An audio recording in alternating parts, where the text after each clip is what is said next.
Father in heaven, we thank you for your goodness and your kindness to us.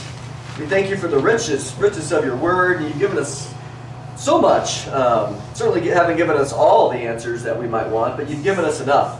So we ask you to bless this time this morning as we continue to see what Jesus taught about his return, and certainly the conflicting interpretations that are out there. Help us to find that interpretation that is the most consistent with all of your word.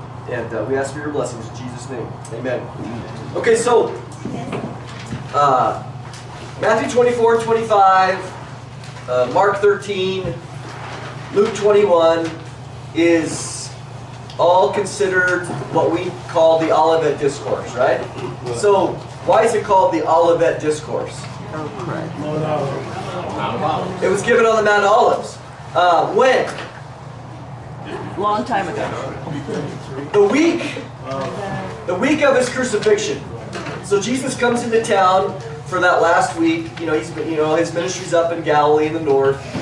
Comes in, and what we've been seeing, we're on part 5, so we've been spending a lot of time on this. All of it's online if you want to see it. But we've been progressing through ultimately 3 questions that the disciples had asked him. They were walking around what we know today as the Temple Mount, that 35-acre parcel that Herod had built with the walls, and they were showing Jesus. The disciples were marveling. Look at how beautiful all these buildings are, and Jesus is like, "Yeah, it's too bad it's all going to be wiped out." And so the disciples are like, "What?" I mean, you got to remember, that's got to be really hard for them, because the disciples for the last 3 years with Jesus had been thinking about the kingdom. Remember, they had argued over and over, who's going to be the greatest? They got in arguments on the road. James and John, not only did they ask Jesus to be seated at his right and left hand, they got Mom involved, and they had Mom ask Jesus. And so then the other disciples were upset. "You bunch of snakes, why are you trying to sneak in and get the right hand and left, the positions of honor?" And so their whole mindset was, this is going to be, the kingdom's coming, man. This is exciting. We are going to be right at the forefront. Jesus had already told Peter in Matthew 19, "Hey, I see all that your guys' sacrifice." And because Peter asked, "What are we going to get?" I mean, Jesus didn't rebuke him. "What are we going to get, Lord? We've left everything for you." And he said, "Well, those that have left, you 12, are going to sit on 12 thrones, judging the 12 tribes of Israel." Is that figurative or literal? Literal. Could be both.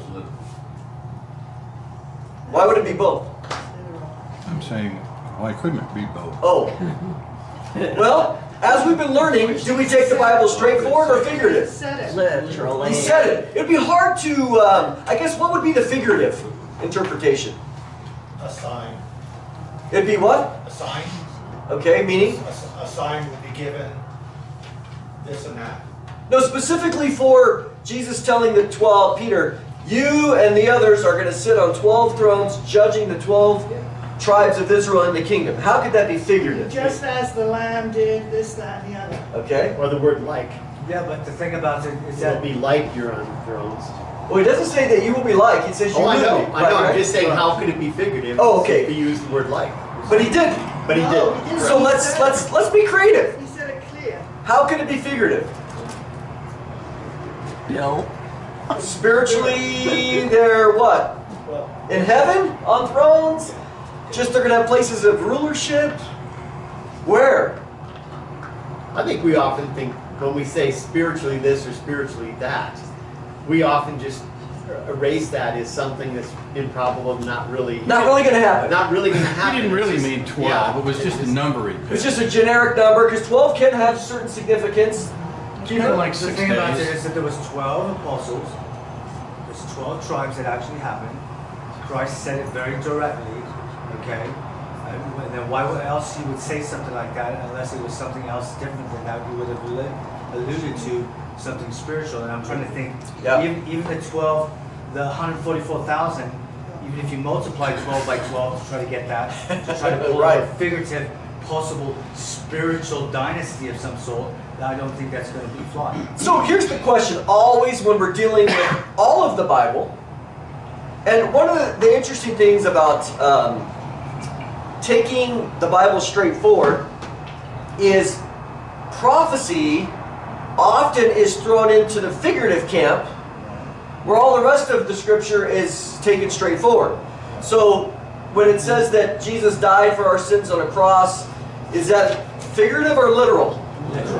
I think we all believe it's literal, but for some reason scholars, when they get to prophecy, they start throwing everything into the figurative, and you're like, well, why would you do that? And let me just give you one example.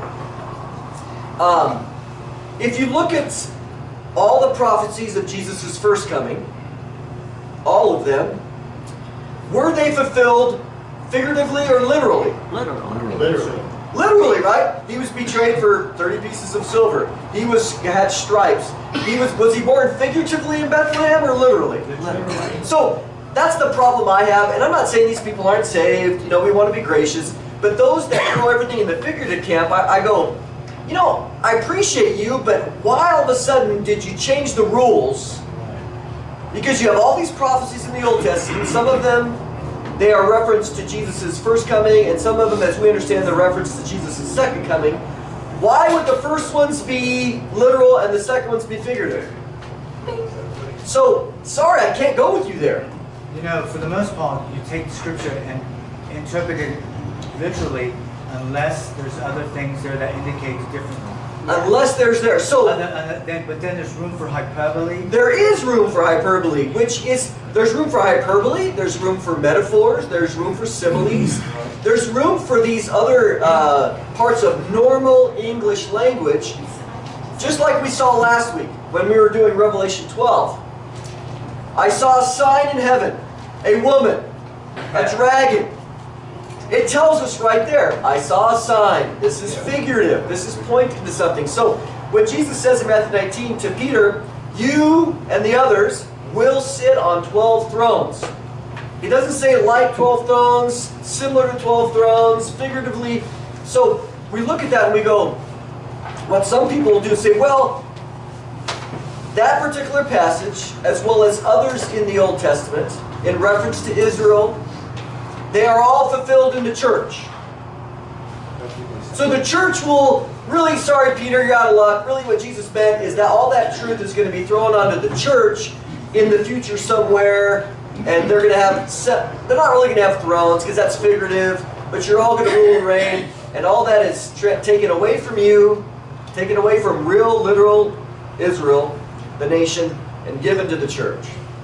And you go, I don't see that either. So just remember that. These are some of the principles that we're looking at. So when we're in Matthew 24, Jesus begins to answer the three questions. And some of you don't have this, but it's right there in the beginning of the 3 chapters is the disciples, Jesus says, hey, you see all these stones in the temple? They're all going to be overturned. And the disciples are like, again, what? That challenges their anticipation that the kingdom is coming extremely soon. Because the temple was the center of the kingdom. And in the coming kingdom, when Jesus returns, this 1,000-year period, if we were to put it here, Jerusalem and the temple will once again be the center. The temple that we see then will be a temple that Jesus will build. How quickly? Don't know. But this is the temple of Ezekiel 40 through 48, which has never been fulfilled. This passage is left unfulfilled. But I think all prophecy, Jesus said, my words pass away, but my words cannot pass away. So everything that's been written will one day be fulfilled. Again, we look at that and we go, again, is there any prophecy of God that will ever fall by the wayside? No. If it does, then he's a liar. So Ezekiel 40 through 48 is coming in the future. It'll be centered. But for them, they say, hey, when will these things be? When will the destruction of the temple happen? What sign will there be when these things are about to take place? So they asked, when and what's the sign? Then they asked, what will be the sign of your coming? Okay? Jesus' second coming right here at the end of the tribulation. Then they also asked, what will be the sign of the end of the age? So here we are, Jesus 32 AD. This is not to scale by any means, but we've been talking about and answering, Jesus has been answering all the signs and everything else, so we can't do all that again. So we're on that page. Jesus had finished describing the sign of his coming. So he talked about the birth pains, we've discussed all that.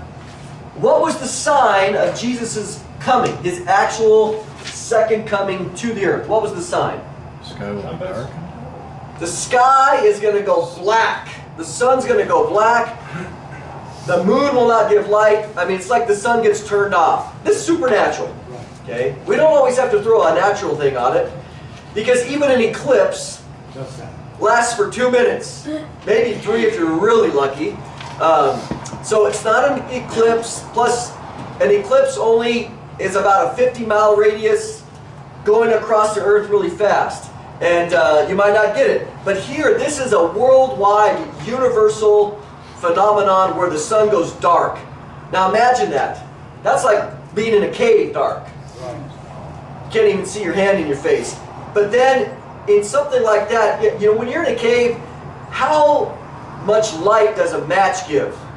Quite a bit, right? Because it contrasts with absolute, just utter feeling of darkness.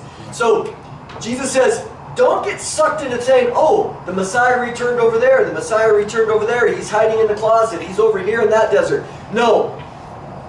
The sun is going to go dark and black, and then he's going to come with massive glory. He's going to be the light that shines upon the whole earth. Everybody's going to know this is unmistakable, as lightning flashes from the east to the west. So, he discussed that, and then we talked about, or we see in Matthew 24, that after the tribulation, he's going to return, he's going to send his angels to go out and gather the elect, the tribulation saints, which we discussed. So there is going to be a sense of a rapture that is going to happen with the tribulation saints to bring them all back. And it's primarily it's elect of the whole world, but specifically Israel. He's going to bring them back to the land. The exhortation, now when these things begin to happen, this is Luke 21:28. If you're in Matthew 24, stay there. But Luke 21:28, now when these things begin to happen, look up and lift up your heads, because your redemption is drawing near. What things? Well, the whole things he's been discussing. The abomination, the birth pains, the pestilences, the famines, the COVIDs, the world wars, all these things are signs of the end of the age, which again, we don't expect the signs of the end of the age only to happen in the last 7 years. The age has been 2,000 years.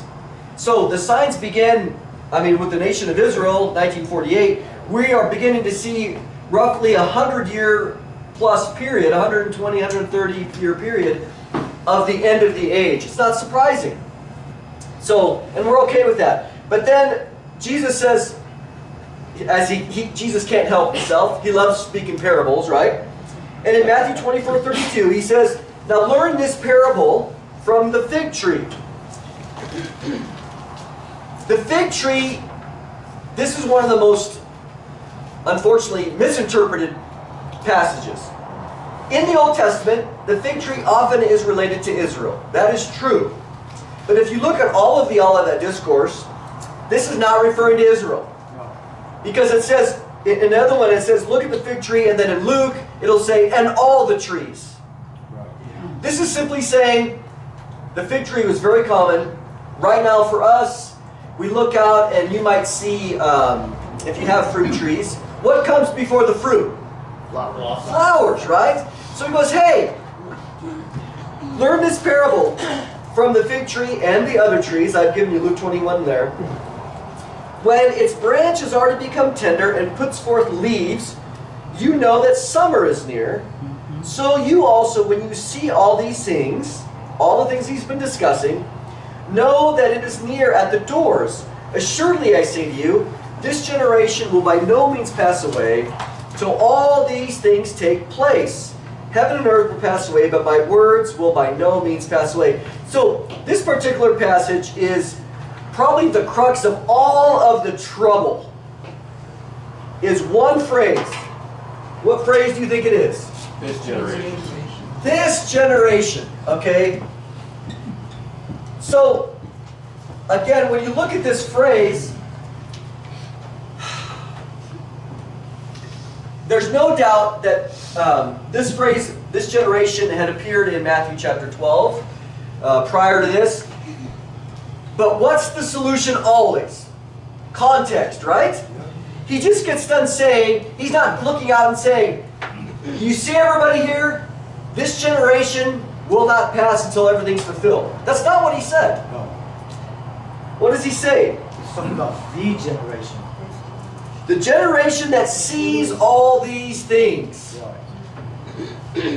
Which is the only way to see all these things, even us. Are we this generation? Well, have we seen all of these things? No, we've seen some. Like, we've seen the birth pains, we've seen earthquakes increase, again, famines, pestilences, you know, all these things. We've seen wars, not even wars, rumors, world wars. But we haven't seen the abomination of desolation in Matthew 24:15. He says the generation that sees these is the one that is not going to pass away. What he's saying is, it's not going to go on forever. We already saw that, right? Because he says, here, I'm going to put GT here. What's GT stand for? Great tribulation. Great tribulation.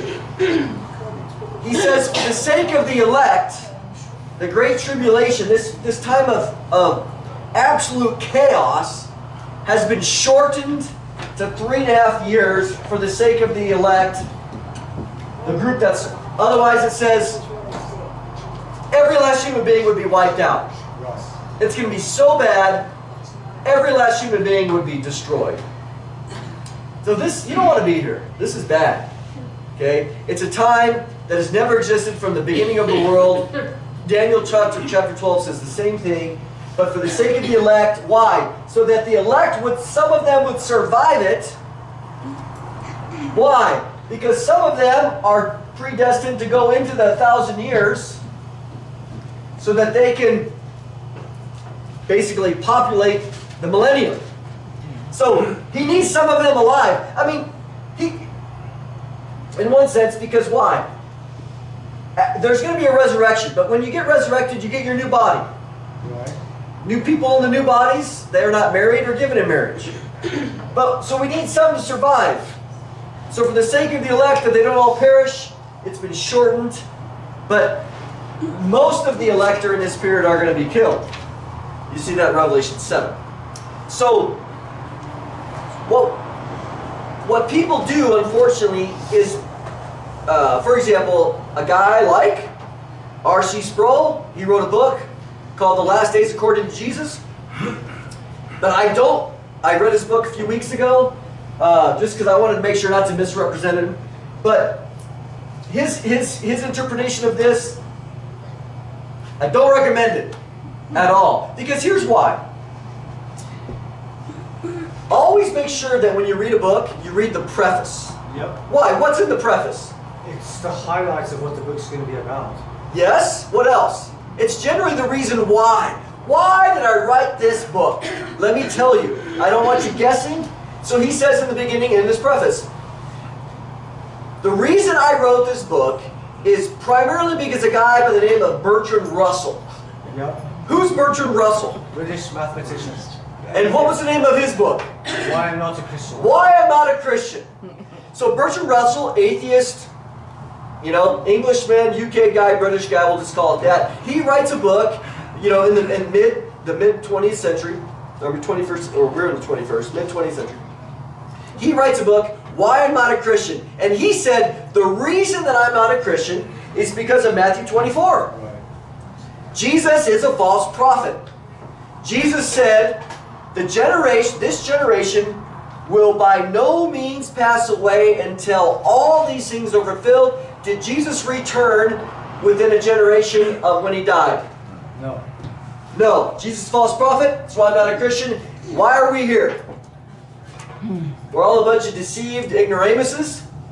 And so R.C. Sproul said, hey, well, we know that Jesus is not a false prophet. Therefore, what did he mean? We have to come up with an answer, which I appreciate that.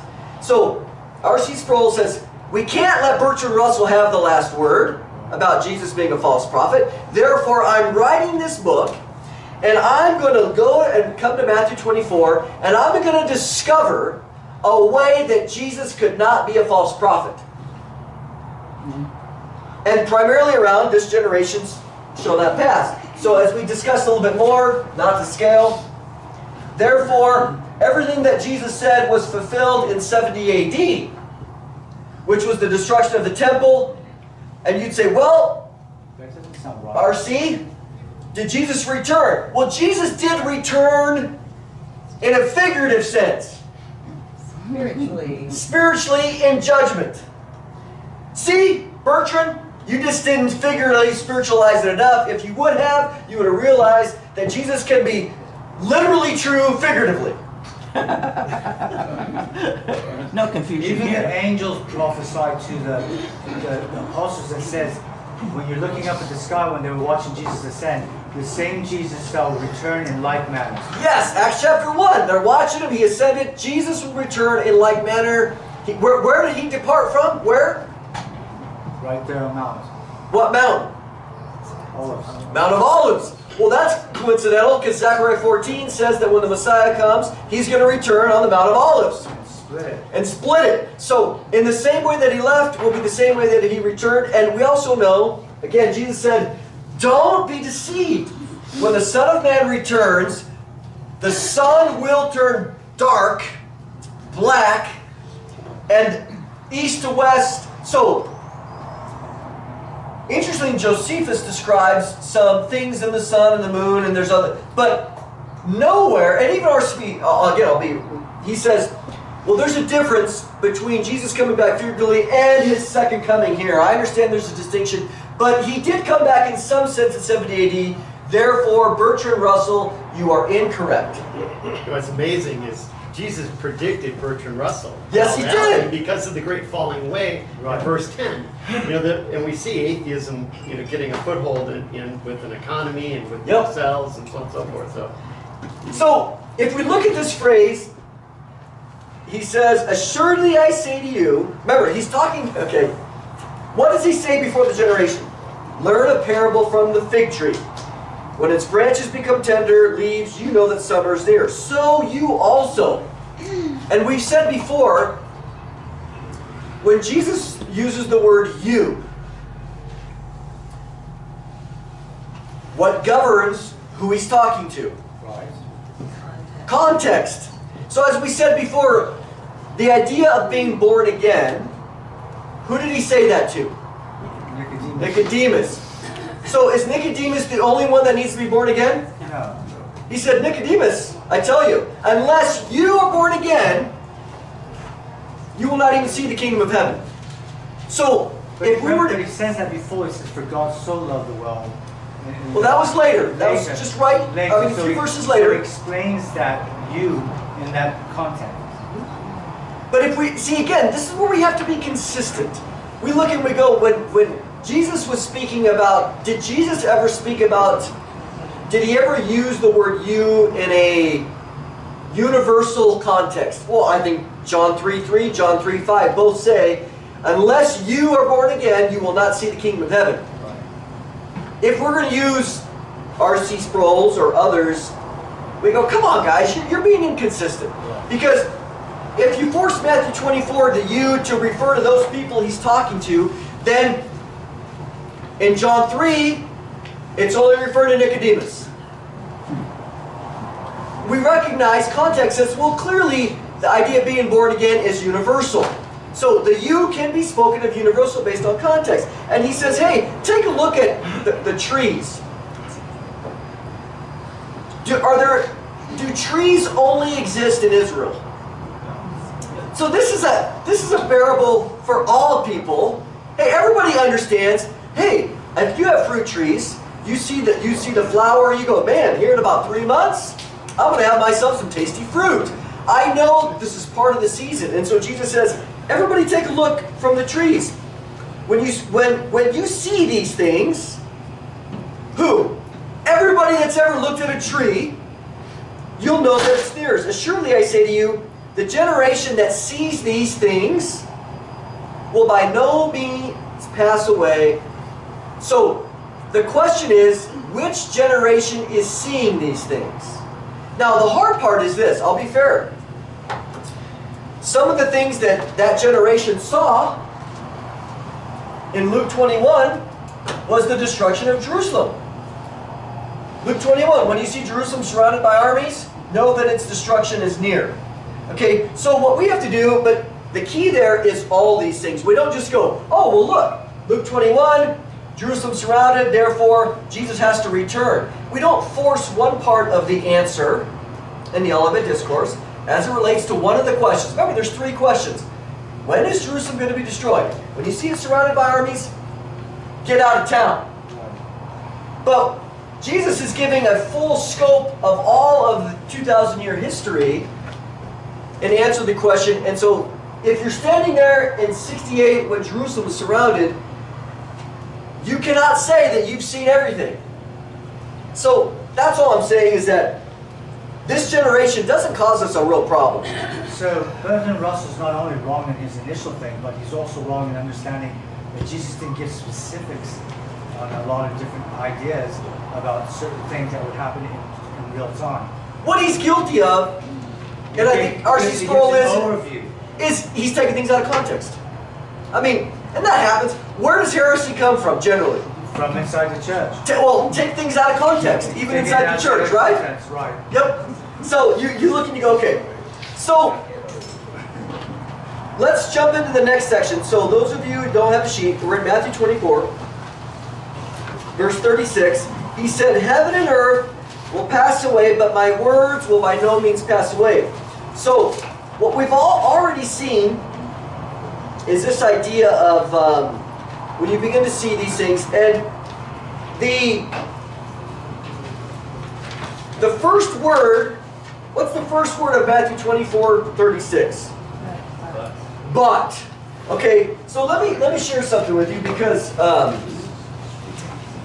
don't have. Let me grab my. Pardon? What's your question? So the abomination of desolation is the temple being destroyed? No, Is that what it is? it is not. What is it? The abomination. You were here last year. I probably didn't see so. Okay, the abomination of desolation, which happens in the middle, is when the Antichrist, according to 2 Thessalonians 2, comes into the temple, the rebuilt temple that they're working on right now. He stands in there and he declares himself to be God. Takes a little bit of hubris for that, right? Declares himself to be God. He stops the sacrifice. He sets up an image. That's the abomination of desolation. Happens here.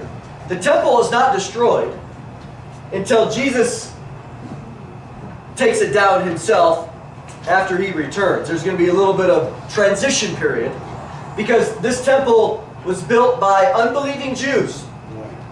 Right? These aren't believers in Jesus. So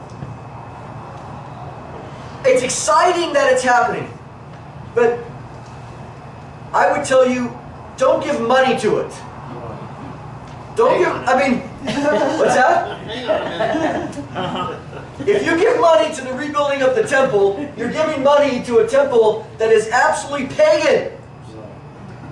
It's contradiction to Hebrews, the book of Hebrews, right? Yeah. The book of Hebrews, which we study on Wednesdays, is, hey, don't drift back into that, because if you're, how do you neglect this salvation? If they were punished in the Old Testament, you're going to be punished by going back into this pagan system. When a Jewish person, when they start sacrificing, yeah, it might have some biblical precedence in the sense that it was Old Testament, but that system is done away with. Does God accept that sacrifice? No. It is an offense Yes. to Jesus' sacrifice. Therefore, if you give money, you're contributing to an absolutely pagan, heretical, offensive, how many more words we want to put on there? All right. Enough. To bring y'all up to speed $55 on one of those Trump Cyrus coins from my wife. Oh, it's For so Christmas. weird. I'm I gotta texting jump John a Hagee coin. right Text now. John I'm Hagee. guilty. I've got one. Texting John Hagee right now. You know what's great? Where sin abounds, what? Grace abounds more. So Yeah, but you're gonna forgive me. we're gonna forgive. God's forgiven me. I don't know about you, brother. So, in this sense, this temple becomes desecrated by the Antichrist. I mean, it's desecrated to the end. It needs to be completely removed, purified, and then Jesus builds a new one. Okay, but what he does here, and it's not so, you don't see this in English, but in the Greek, you have a phrase. This is a super important phrase. Peride. This phrase right here is used in New Testament language to show, especially in the book of Matthew, but concerning. This is whenever you have the word day, it's always secondary, but whatever, but it's always translated first. This means but concerning something. Just like it is right here. Yeah, some of them, does any of you say but concerning? Any of your English translations? 24? Mine does, yes. Yes, ESV does? Okay. But concerning. This phrase is telling you a new topic now is going to be discussed. So, this is interesting because the question always is the rapture in Matthew 24 or in the Olivet Discourse? And I would say absolutely it is. Some scholars will disagree with me. It's fine. But I think, but concerning, there's a new topic going to be under consideration here. And we also remember that there are differences between Matthew 24, Mark 13, and Luke 21. Not that they're contradictory, but it's like, why do we have 4 Gospels? Well, they all add a little bit. If you harmonize them, this one might add an extra word because there's a great flavor. There's no contradictions. But, you know, this one will focus on that. That writer focuses on this. But when you put them together, it gives you a full picture. God was very kind to us in giving us 4 Gospels because we get, when we harmonize them, we get, oh, nice. This is a nice, well-rounded, full teaching. That's why here, I've been trying to just put all the different scriptures as they are in their categories. And I've given you the references behind them. So here he says, but concerning that day and hour. Well, what day and hour? Well, we don't know. He's gonna talk about it. No one knows, not even the angels of heaven, nor the Son, Mark 13:32, but my Father only. So he says, but concerning that day, no one knows. And you go, okay. And what he does 3 days later, okay, when he's sitting there with the disciples at the Passover in John 14, he looks at them and they're sad, and what did he say? Let not your hearts be troubled. Right?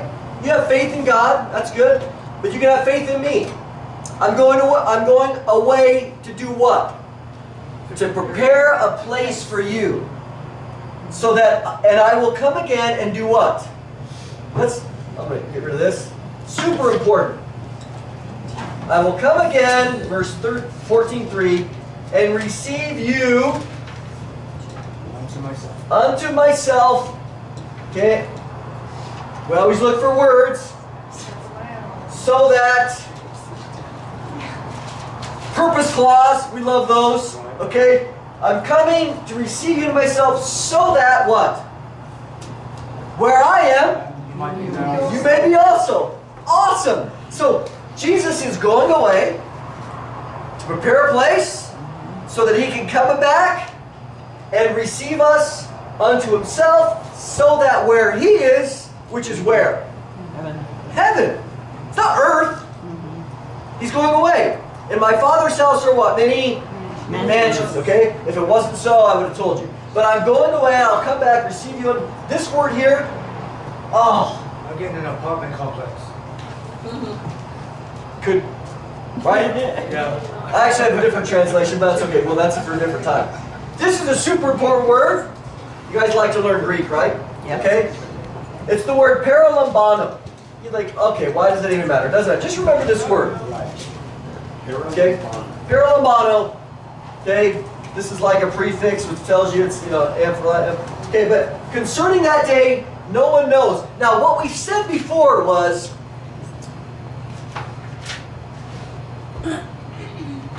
when the abomination of desolation happens, we saw that in Revelation 12. How many days until it's over?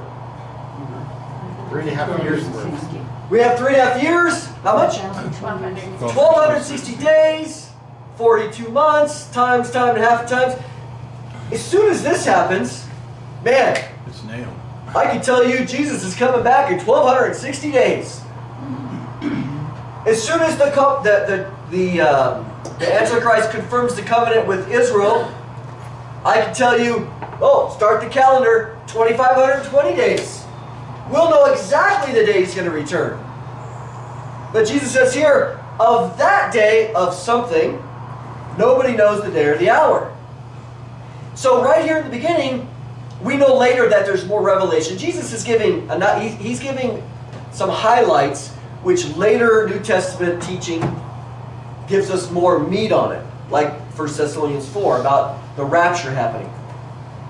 But he says, but here he's introducing a new topic.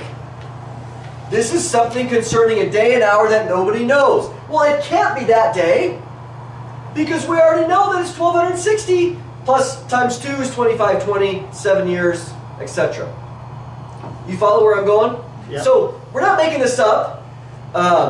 Some people say that the day and the hour, and I'll give them credit, nobody knows the day or the hour of Jesus' second coming because we don't know when it's going to start. Well, that much is true. And that could be the proper interpretation. I actually think because of Perry Day, he's talking about, but concerning, I'm bringing up a new topic, guys.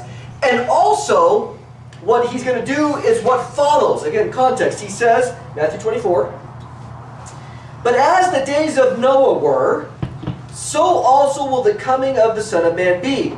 For as in the days before the flood, they were eating and drinking, marrying and giving in marriage, until the day that Noah entered the ark, and did not know until the flood came and took them all away, so also will the coming of the Son of Man be. Now, he gives an illustration. We don't want to say it's a parable, it's an illustration. Hey, back then, and I've given you some other verses, he brings this up also in Luke 17, which is a parallel passage about Lot. The day that Sodom and Gomorrah was destroyed, they were eating and drinking until what? Until judgment came. So, for them, life was what? Same. Normal. It's interesting to me. Okay? During this period, this 7-year period, that will life be normal? No. Tribulation's coming upon the whole earth to test those who dwell on the earth.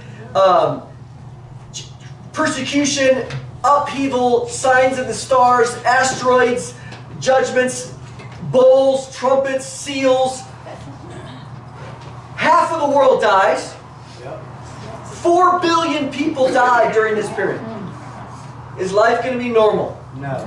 Not even close. They'll be searching for a vaccine. They'll be searching for a vaccine. The Antichrist will offer it. So, the mark of the beast is not the COVID vaccine, okay? But I do believe that the mark of the beast will be some type of vaccine in the future. Okay? It fits, and all the preconditioning is going on now for that. But that's a whole other story. Okay? Jesus says this. Hey, just like in the days of Noah, again, Noah preached. He was in 2 Peter. He's called a preacher of righteousness. How long did he preach? 120 years. It's a long time. It's a long time. Okay? So if you do the math on that, you want to be a date setter. Okay? 1914, World War I. If we do the same thing, 120 years, that means the rapture is going to happen by 2034. There you go. Okay? There's your date set. Because we're going to follow what it says in the Bible right here. Just like Noah, there it is. Okay? But that doesn't work because no man knows the hour. No one knows the day they are. Okay. But like Noah, that doesn't mean that it is Noah's. You guys are just taking my dates away, okay? So, but the point is that Yeah. The day came, he had preached for 120 years. God says, Noah, come here. Him, his 3 sons, 3 daughters, daughter-in-laws, 8 people get on the ark. What happens? The door gets shut. God shuts the door. Right. Then they sat there for how long? 40 days. 7 days. Genesis 6, Genesis 7, before the rain started. Yeah. Oh, yeah. Okay. Noah, hello, what are you doing? Hey man, door's shut. They go, yeah, mockers. There's no rain. How you feeling in there, Noah? He's just like, okay. So God leaves him in there for 7 days before the rain starts. To think about it. The door's shut. So when the rain started, I do imagine, and the water started coming, Noah, he's sorry, I can't open the door. It's too late. Yeah. But what we do know is, in that 7-day period, do you think anybody got married? Sure they did. Oh yeah, Oh, prior to that, on Earth, yes. yeah. On Earth, yeah. Yeah. Noah's on the ark. His Right. family are locked in. Hey, Noah, we invited you to the wedding, but you're in there. Yeah, that's right, I can't come out. Well, my daughter's getting married today. You're invited.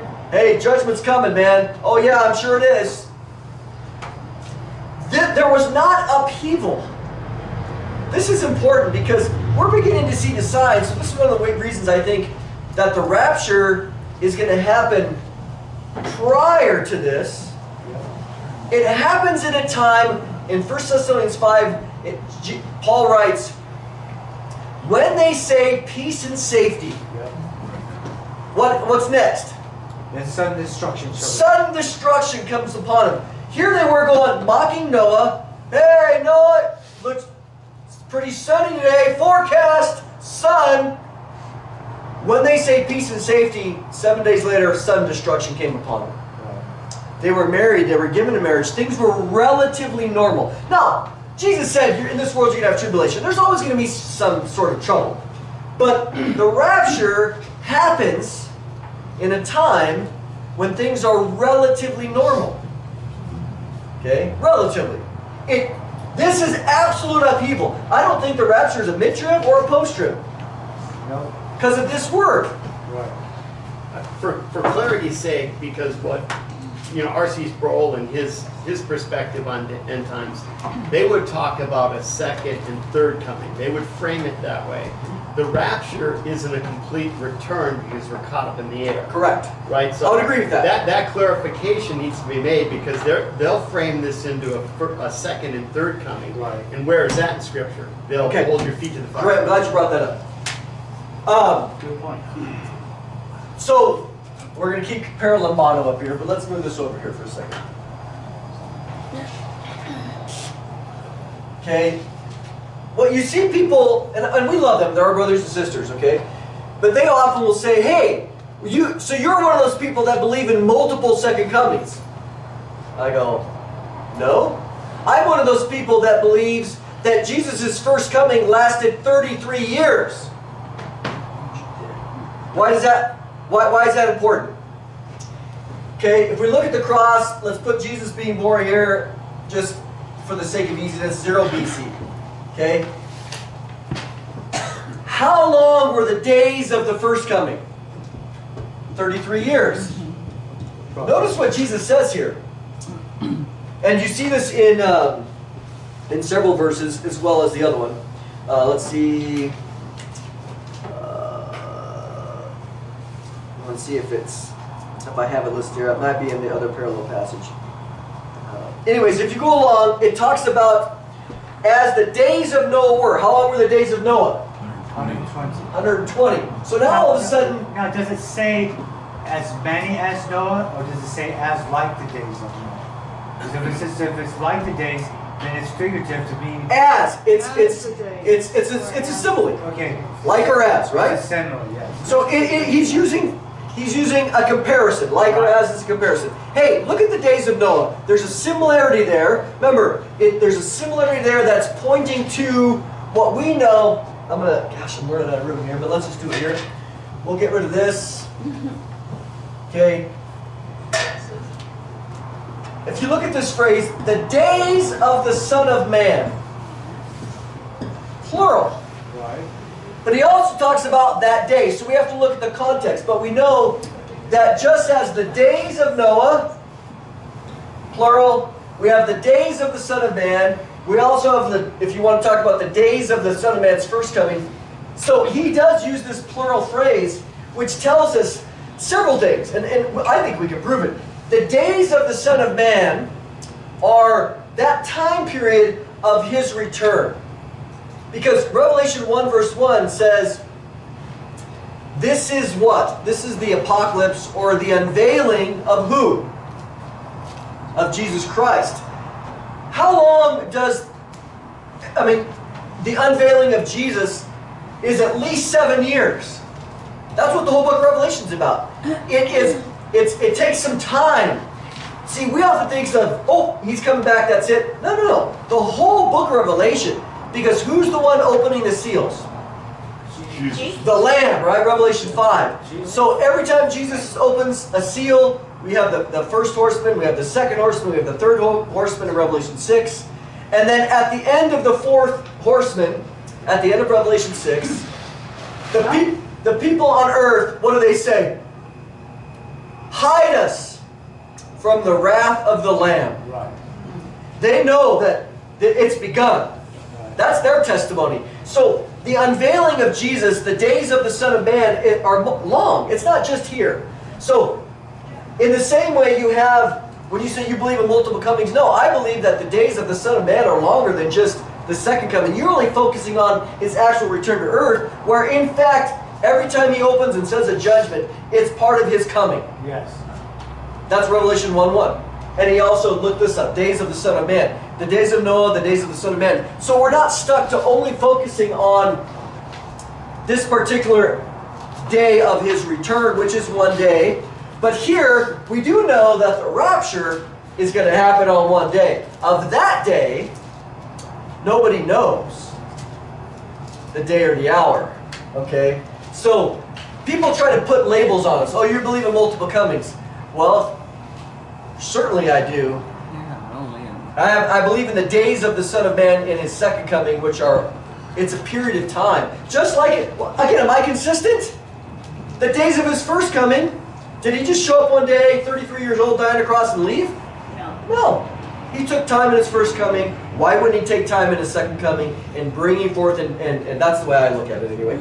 Okay, but here's the key. He says it's going to be a time of eating and drinking, marrying, giving in marriage. They did not know until the flood came and took them all away. So it also be on that day. He says this, 2 men will be in the field, one will be taken and the other left. 2 women will be grinding at the mill, one will be taken and the other left. Watch therefore, for you do not know what hour your Lord is coming. Okay, the word taken, how many times does it appear there? Twice. Comment? No, actually a question. Is he not describing just everyday life? In other words, one will be left, one will be taken, and be given in marriage and everything. In other words, life will be going all as it is. Like you said, 7 days when Noah was in the ark. Okay, and then all of a sudden destruction came. So it's going to catch people unawares, is what he's saying. Will you be caught unaware in the tribulation period? Probably. Were you living in a cave? Maybe they tried to go live in a cave. This boggles the mind. So again, these people, Jesus says it, watch, for you do not know. They will be caught unaware. That day, Noah and his family goes in the ark. That guy goes, hey, my daughter's getting married tonight. I got a lot of preparation to do. Sorry, you're going to miss it. Sunny forecast. I got to go harvest my stuff here. I got to go plant. I got things to do. I get good luck, Noah. I guess we'll see you when you come out. If you need any food, let me know. So that's the right question to that. Okay. When the rapture happens, there's going to be distinction. People are going to be caught unaware. You will not be caught unaware during this period. That's his whole point, and we'll keep going here. But he says 2 people are going to be in the field, living life. One will be taken, the other left. 2 women will be grinding at the mill, living life. One will be taken. Watch. Now, okay, Isn't that coincidental? The word taken is the word paralambano. What did we say it means? Concerning that day. I will receive you unto myself. See, this isn't a bad translation, but if we were to say, let's get rid of this English, let's just read the Greek. Two people will be standing outside. One will be received, and the other one will be left. Two women will be standing at the mill. One will be received. Well, if you're reading this, you're going to go, hey, that's the exact word that Jesus used in John 14 about receiving us unto himself, which is a very rapture-esque passage. Why? I'm going away to prepare a place for you. I'm going to come back. I'm going to take you, paralambano. I'm going to receive you unto myself, so that where I am, you may also be there. Peri day. On that day, hey guys, don't, what does he say? Watch, so that you're always ready, because it's going to happen at a time when most people are unaware, and I want you to be one of the ones that I receive unto myself. So some people, again, they'll say, oh, one is taken in judgment. So here's the question. Are they taken in judgment and the other one left? Like the flood came and took everybody away? But see, we're using English, two Greek words here. Because it does say that. They were eating, drinking, and marrying until the day no one entered the ark, until the flood came and took them away. Different Greek word. The taking there is, I wouldn't even translate it this way. I would say one was received. What does that even mean? Well, John 14 answers it. Received unto him. That's what we're waiting for. That's the blessed hope. It's going to happen in a time period where people are unaware. Therefore, now let's go to the next paragraph. We're doing good. Same context. But take heed to yourselves, lest your hearts be weighed down. You guys see where I'm at? Mm-hmm. Okay, this is Luke. For all those of you who don't have a green sheet, I'll wait for you. Luke 21. Turn to Luke 21, 34 through 36. Take a drink of coffee. Luke 21.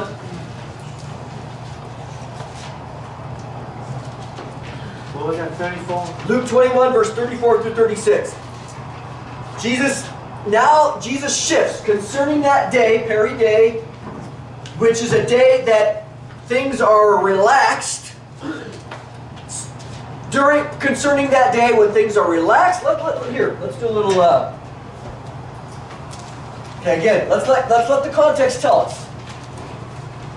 Okay, Peri day. Concerning that day, we have a couple things. Things are relaxed, like the days of Noah. Everybody's living life normal. Okay. Concerning that day, things are relaxed, but there's a group that is received. Okay? Well, that's pretty interesting. During a relaxing time, a specific group has been received somewhere. We know John 14.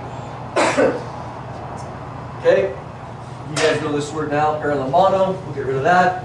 I just see that last word, peri what? Paralambano. It's just Lambana? lambano. Lambamo? Bono. With an N. And Yeah. Lambano. Okay, Yeah. gotcha. Okay? We also know, what do we learn from there? Take heed. Okay, which is another way to say, be watchful. Okay, then Jesus is going to say something else.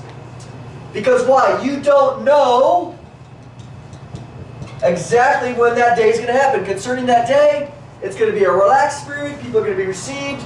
You need to take heed. You need to be watchful because you don't know exactly when that's going to happen. Where we do know exactly that day is going to happen.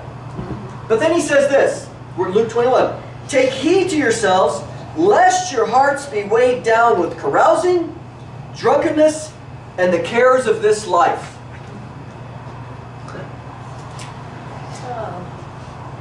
Cares. Yeah. Carousing, which are all the things that happened in the days of Noah. Right. The days of Sodom. Right? There's a risk now, again, if asteroids are falling, the things are being cursed, the land isn't up people, there's earthquakes, are you going to be worried about carousing, where's my next meal? They're going to be just trying to survive this period. But so again, cares, carousing, partying, which is very similar to the relaxed thing that he said earlier. Something is going to happen. There's going to be a reception, a receiving, or of people being received during a time where there's a risk of being unaware. It's going to be in a relaxed period where people are going to get caught up into the cares.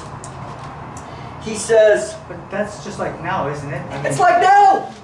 people doing that now. So What's the difference? as we're watching things get closer, this tells you that the rapture is even closer. I'm not saying it's next week, but man, it's getting close. Because if we're seeing these things, we're seeing the temple get prepared to be rebuilt. That's going to be at least at the latest would be here. How much closer is the rapture? So the warnings now, Jesus switches to warnings. He says, lest your hearts be weighed down with carousing, drunkenness, and cares of this life, and that day come on you unexpectedly. What day? The day of the reception, which is the rapture. I mean, I'm trying not to read anything out of context. The day that is relaxed, the day that people are going to be received, the day that there's a risk of not being or being unaware, and the day that cares, carousing, and drunkenness would overtake them. He says, for it will come as a snare. What's a snare? A trap. People are unaware. It will come as a snare on all those who dwell on the face of the whole earth. This isn't some local thing. Are there believers everywhere? Yes. It's going to come as a trap on the face of the whole earth. Watch therefore. Now this is like a double, triple, underline, bold, italics, anything you can do to emphasize this. Watch therefore and pray always that you may be counted worthy to what? Escape. Escape. All these things that will come to pass, and then to stand before the Son of Man. What he has right here, we're going to put number 5. Are non-Christians already worthy to escape because we're saved? Yes, And but that's part people, of the there's always a message of the risk rapture? of deception. Say that, I'm sorry? There's always a risk of deception, right? 1 Corinthians 6, 9, Galatians 5, all speak about don't be deceived. Don't get them up. Neither fornicators, adulterers, etc. will go to heaven. Vaccine. But such were some of you. But people who claim to be Christian, who are getting up and who are involved in carousing, drunkenness, other things, it's not my job to question somebody's salvation. It's their job to know that they didn't consider themselves worthy. Paul says, don't be deceived. There is a group, Jesus said it too, Matthew 7:21. Many will say to me, Lord, Lord. But he said, I never knew you. Right. There's a risk. We need to ask us, are we Saved. truly following the Lord? We're not saved by our works, but our works reflect whether we truly have repented of our old lives. Absolutely. There are going to be those that are left. It's evidence that something's happened inside if you have real works. Change. So, I have a question. Okay. So, being that when Jesus is talking about this, there's people, like, because I'm thinking about where he's talking to the people with this, there's probably a mix of people that are true followers. Always, and true right? Believers and who are fakers. yep, Or think they are part of there's it, always a remnant, right? but not there. And so I see it like for that, not directed towards those that are true. But Or even to us. yeah. I mean, I don't think Jesus is trying to put guilt on us or threaten us, but he is saying, as he taught already, Matthew 7, hey, many will say to me in that day, Lord, Lord, depart from me. I'm going to tell you, it's like you're like a wise man, or let me tell you the difference between the one who hears only and the one who hears and obeys. Okay? Question. The rapture happens. You're in a backslidden state, or even maybe areas of your life that reflects maybe even apostasy. But if you're saved, you're born again, will you still go up into the rapture, or will you be Of left course. behind? And the reason why I ask that, because you hear that a lot with the Arminian camp. Sure. That says, and you know that camp, you know my argument, Yep. because we've talked about that. The idea is that with that argument is that people say that if you're not living worthy to escape, you will be left behind. Paul tells Timothy, the Lord knows who are his. Yes. And that's what I rest in. I don't know. How do I know anybody well enough? I mean, I can say, yeah, they look pretty good. They got good fruit. But I don't know what they're doing behind closed doors. It might be vegetables. Why are we worried about somebody else? I'm not worried about anybody else. Now, the only way I would be concerned is want to say, hey, brother, you seem to be living a life of deception because your faith is not living out in works. Jesus said, if you hear but you don't obey, you're like a foolish guy who built and the flood came and took them all away. So that's why Paul says, don't be deceived. Don't be deceived. There is a risk. Yes. But my goal isn't to say, let me get up, hold on a minute, let me get my throne out. I've determined that you aren't living well enough according to my standard, you're not saved. You know, I don't even worry about it. But my job is to warn. That's what Jesus is doing. The warning is going out there, and we have some that are true, some that aren't. And Jesus is saying, hey guys, on that day, a distinction will be made. Make sure That you're on the right camp. that you are in the right camp, because you know whether you're living right. Exactly. You know whether you're justifying sin. Exactly. And there is a risk of deception. And so we have here, let's keep going, I'll put this down a little bit. What do we have? Concerning that day, it's a relaxed time, it's a time where some people are received, it's a time of warning, be watchful because you don't know exactly. It's also a time when people have the risk of getting caught up into the cares, carousing, drunkenness. It's also a time that has an opportunity for escape. The sixth thing that we see here is after the escape, what does Jesus say? What does he say? What was the All these question? things, After the sixth day? all these things that are going to take place and to stand before the Stand before the Son of Man. Oh, that's right. So now all of a sudden, we're standing before the Son of Man. Is that the Bema seat? Or That is the Bema seat. Now, we know this in 2 Corinthians 5:10. You can write this down. What was that? 2 Corinthians, yeah, I'm talking fast, sorry. I have too much coffee here. Let's take a breath. Let's read it. Will you look up 2 Corinthians 5:10? Bill, will you look up? I'm asking you guys because you're close to the camera.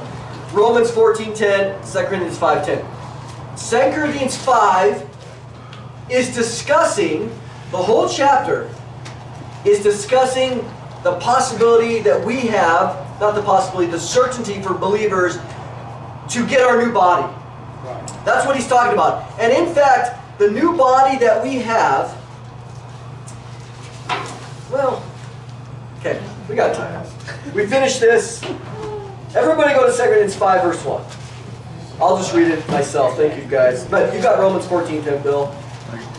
Oh, I got 2 Corinthians 5:10. Okay, who's got Romans 14:10? Bill, you do Romans 14:10 for us. Okay, 2 Corinthians 5, verse 1. For we know, I love this, that if the tent that is our earthly home is destroyed, that's our body right here, okay?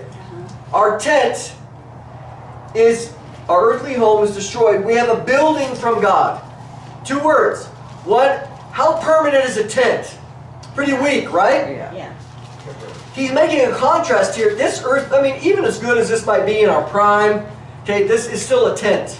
Yeah. But he says, even if this earthly tent is destroyed, we have a building. Man, building is awesome. And that'll last. Okay? We have a building from God, a house not made with hands, eternal in the heavens. It's not a human in the sense of, you know, when a woman gives birth, it's basically her genetics being put in there, so it's earthly made. Okay?